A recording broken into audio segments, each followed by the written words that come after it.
Hello दोस्तों, मैं सौरभ आपका स्वागत करता हूं मेरे चैनल कोडिंग वर्ल्ड में, जहां हम बड़े ही आसान तरीके से सी प्रोग्रामिंग लैंग्वेज के बारे में सीखेंगे।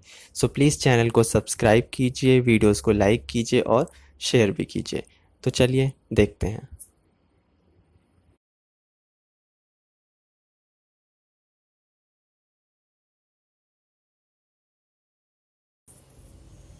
हेलो फ्रेंड्स, तो आज हम सी लैंग्वेज के अंदर इफ़ एल्स कंडीशनल स्टेटमेंट का पहला प्रोग्राम देखेंगे। आज के प्रोग्राम में हम वोटर और नॉन वोटर चेक करने का एक प्रोग्राम बनाएंगे। तो आइए देखते हैं कि हम कैसे एक नॉन वोटर और वोटर को चेक करने का प्रोग्राम बना सकते हैं। तो चलिए शुरू करते हैं।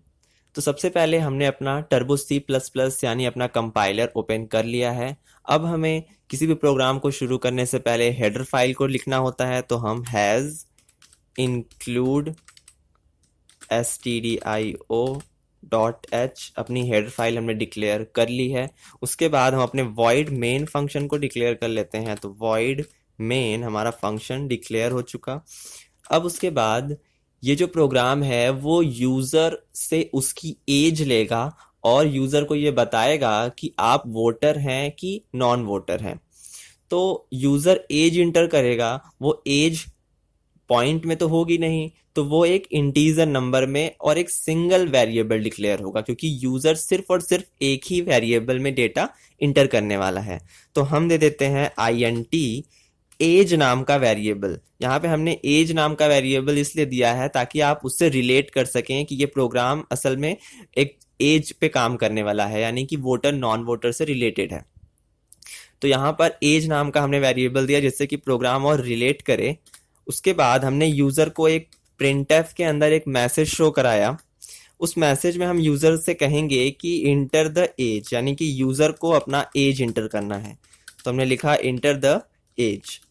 उसके बाद जैसे ही यूज़र अपना एज इंटर करेगा, फिर स्कैनफ फंक्शन की सहायता से हम उसे एक वेरिएबल के अंदर स्टोर करा लेंगे। तो %d क्योंकि INT टाइप की डेटा आने वाली है, और M% क्योंकि स्टोर हो रहा है तो एज नाम के वेरिएबल के अंदर। तो यहाँ पे हमारा प्रिंटफ फंक्शन और स्कैनफ फंक्शन तो आ चुका, यानी कि इंटर द एज प्रिंटफ में हमने मैसेज शो करा लिया। स्कैनफ फंक्शन में उस डेटा को हमने एज नाम के वेरिएबल के अंदर रख लिया। अब हमें यहाँ पर अपना कंडीशनल स्टेटमेंट लगाना है, यानी कि इफ और एल्स। तो अब सबसे पहले हम इफ को लिख लेते हैं, उसके बाद हम कंडीशन देंगे।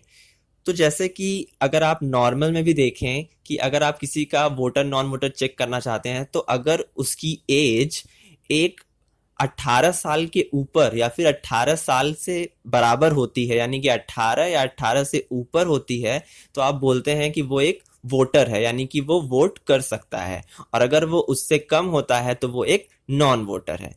तो यहाँ पर हम भी वही तरीका अपनाने वाले हैं। तो एज नाम का वेरिएबल जो यूजर है एज नाम के वेरिएबल में डेटा देगा। अगर वो बड़ी हुई और बराबर हुई किससे? 18 से। तो यहाँ पे हमने लिखा इफ यदि एज में जो डेटा आएगी, एज वो वेरिएबल है जो यूजर द्वारा दी गई डेटा को अपने पास रखेगा। जब भी एज में जो डेटा आई अगर वो बड़ी हुई और बराबर हुई किससे? 18 से, यानी कि 18 या 18 से बड़ी हुई, तो पहली कंडीशन होगी हमारी, पहला स्टेटमेंट होगा print if you are a voter. तो हम सीधे लिख देते हैं वोटर। ये हमने लिख दिया कि वोटर। और अगर ये कंडीशन होती है फॉल्स, यानी कि जब भी कोई यूजर नंबर देगा 0 से लेकर 17 से लेके उससे छोटी, मतलब 17 से छोटे जितने भी नंबर यूजर देगा वो एल्स कंडीशन के अंदर अपने आप चले जाएंगे, यानी कि बिना कंडीशन के आप एल्स में एंट्री ले सकते हैं। अब यहां पर हम उसको मैसेज में शो कराएंगे नॉन वोटर। तो हम यहां पे लिख देते हैं नॉन वोटर।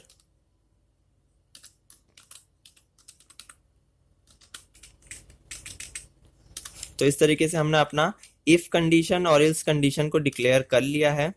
तो ये हमारा वोटर और ये हमारा नॉन वोटर। उसके बाद हम यहाँ पर एल्स कंडीशन को क्लोज करेंगे। उसके बाद अब हम अपना मेन फंक्शन बंद कर देंगे। तो यहाँ पे अब आप देख सकते हैं कि इफ यदि एज नाम के वेरिएबल के अंदर जो डेटा है अगर वो बड़ी होती है और बराबर, यहाँ पे आप रिलेशनल ऑपरेटर का यूज कर रहे हैं क्योंकि यहाँ पर रिलेशन पूछा जा रहा है कि बड़ा है या बराबर है या छोटा है। तो यहाँ पर हम यूज कर रहे हैं greater than equal to sign का, यानी कि यहाँ पे दो कंडीशंस एक साथ काम करेंगी कि वो कंडीशन बड़ी है या बराबर है। तो जब भी वैल्यू 18 या 18 से बड़ी होगी तो हम पहले वाले प्रिंटफ के अंदर एंट्री लेंगे और क्या प्रिंट करेंगे, वोटर। और जब भी ये कंडीशन फॉल्स होगी तो हम ऑटोमेटिक इल्स वाली कंडीशन में एंट्री ले लेंगे और उसके बाद हम जाएंगे और प्रिंट करेंगे क्या, नॉन वोटर। तो ये हमारा वोटर और नॉन वोटर चेक करने का प्रोग्राम बन चुका है इफ इल्स से। अब हम इसको रन कर देख लेते हैं। तो हम कंट्रोल F9 करते हैं, ये भी रन कर लेगा आपका। तो कंपाइलिंग शुरू हो चुकी है। इंटर द एज, अब हमें अपना एज इंटर करना है। तो हम सबसे पहले एक वोटर डाल के चेक करते हैं। तो हम दे देते हैं 20। अब आंसर चेक करने के लिए अल्ट F5। तो आंसर आपको मिल गया वोटर, क्योंकि आपका जो 18 से बड़ी एज आई है इस वजह से वो वोटर प्रिंट कर रहा है। अब हम एक नॉन वोटर का भी देख लेते हैं। इंटर द एज, अब हम 18 से कम डालते हैं, मान लीजिए हमने 15 डाल दिया। फिर से हम आंसर चेक करने के लिए अल्ट F5 कर लेते हैं। तो आपको आंसर में क्या मिल गया, नॉन वोटर। तो आप देख सकते हैं कि एक बार हमने वोटर भी डाल लिया, एक बार हमने नॉन वोटर भी डाल लिया। तो इससे हमें पता चल गया कि हमारा जो प्रोग्राम है वो एकदम सही है। तो चलिए एक बार और हम 18 डाल के भी चेक कर लेते हैं। 18 अल्ट F5। तो आप देख सकते हैं कि वो 18 पे भी सही काम कर रहा है, यानी कि अब हमारा प्रोग्राम पूरा बनकर तैयार हो चुका है, जो कि वोटर और नॉन वोटर को आसानी से चेक करके बता सकता है कि आप वोटर हैं या नॉन वोटर हैं। तो हमारा आज का प्रोग्राम यानी कि हमारा वीडियो यहीं पर खत्म होता है। आई होप आपको समझ में आ गया होगा। अगर आपको कोई प्रॉब्लम होती है तो आप हमें मेल कर सकते हैं या कमेंट में भी पूछ सकते हैं।